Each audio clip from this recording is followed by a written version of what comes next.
காஞ்சிபுரத்துக்கு பக்கத்தில் ஒரு இருமல் மருந்து தயாரிக்கின்ற கம்பெனி, அது இந்த தமிழ்நாடு அரசுக்கே தெரியல. இன்றைக்கு மத்திய பிரதேசத்தில் அந்த குழந்தைகள் 20 குழந்தைகள் அந்த இருமல் மருந்தை சாப்பிட்டு அருந்தி இறந்து விட்டது.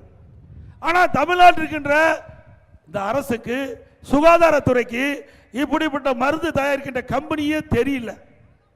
அப்படின்னா எவ்வளவு இந்த அரசு மக்கள் மீது அக்கறை கொண்டிருக்கின்றது, இந்த நாட்டு மக்கள் மீது எப்படி அக்கறை கொண்டிருக்கின்றது, இந்த நாட்டை எப்படி காப்பாற்றிக் கொண்டிருக்கிறார் என்பதை நாம் எண்ணி பார்க்க வேண்டும்.